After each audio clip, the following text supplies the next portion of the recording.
Hello, welcome to অপির সংসার। আজকে নিয়ে এসেছি খুবই সিম্পল একটা হেলদি চিকেন পাস্তা রেসিপি। তো শুরু করা যাক। কড়ার মধ্যে জল দিয়ে দিয়েছিলাম। জলটা টকবক করে ফুটে উঠলে দিয়ে দেবো এর মধ্যে নুন, ভিনিগার আর দিয়ে দেবো সাদা তেল।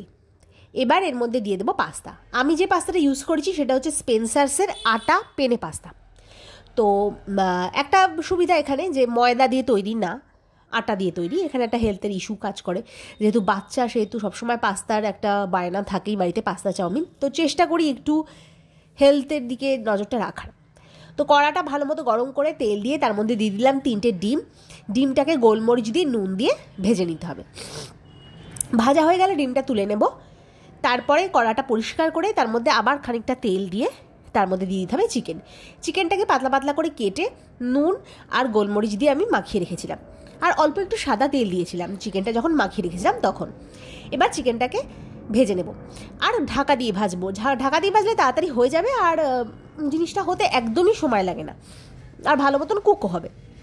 তো ঢাকা দিয়ে 2-3 মিনিট বাদে হয়ে যাবে, তখন চিকেনটাকে তুলে নেব।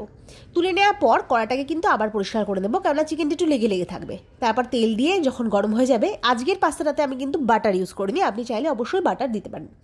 তো আমি সাদা তেল দিয়েছি। তেলটা গরম হয়ে গেলে তার মধ্যে আমি দিয়ে দেবো পেঁয়াজ আর গার্লিক। এখানে আপনাকে আমি দেখিয়ে দিলাম কী কী ভেজিটেবলস ইউজ করেছি। ভেজিটেবল পুরোপুরি আপনার চয়েসের ওপর। শীতকাল, এখন প্রচুর ভেজিটেবলস অ্যাভেলেবেল, যা ইচ্ছা তাই ভেজিটেবলস আপনি দিতে পারেন।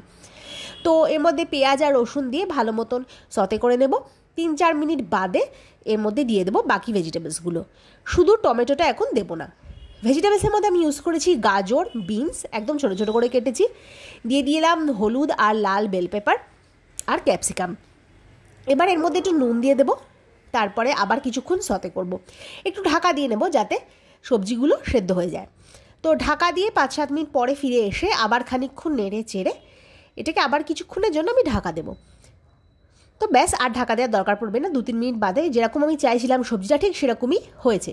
কালারও চেঞ্জ হয়নি, খুব বেশি ভাজা হয়নি, আবার সেদ্ধ সেদ্ধ হয়ে গেছে। এই সময় এর মধ্যে টমেটোটা দিয়ে কিছুক্ষণ নেড়ে চেড়ে নেব। তারপর এর মধ্যে কিছু জিনিস অ্যাড করতে হবে, যেগুলো হচ্ছে টমেটো সস একটু বেশি করে অ্যাড করলাম। পাস্তা সস বা পিৎজা সস যদি বাড়িতে থাকে অবশ্যই দেবেন, খুব ভালো লাগে খেতে। আমার বাড়িতে এই মুহূর্তে ছিল না, তো দিইনি। এর মধ্যে দিয়ে দিলাম পাস্তা মিক্স, অরিগ্যানো। এবার দিয়ে দিলাম গোলমরিচ। অরিগ্যানোটা একটু বেশি করেই দিতে হয় পাস্তাতে, ভালো লাগে টেস্টটা। আপনি চাইলে হলুদ, তারপরে জিরে, ধনে গুঁড়ো এগুলো দিয়েও কিন্তু বানাতে পারেন, একটা ইন্ডিয়ান টাচ আসে, ওটাও খেতে ভালো লাগে। এবারে এর মধ্যে দিয়ে দিলাম রান্না করে রাখা ডিম ভাজাটা আর চিকেনটা দিয়ে নেড়ে চেড়ে খানিকক্ষণ ঢাকা দিয়ে রাখবো। এই ধরুন 3-4 মিনিট। তারপরে ফিরে আসবো, দেখবেন জলটা ছেড়ে দিয়েছে আর প্রায় কুক হয়ে গেছে। এমনি ডিমটা তো আর মাংসটা আগে থেকেই কুক করা ছিল। জিনিসটাকে একটু নেড়ে চেড়ে একসাথে আর কি আমি কুক করে নিলাম। তারপর এর মধ্যে রেখে দিতে হবে জল ঝরানো পাস্তাগুলো।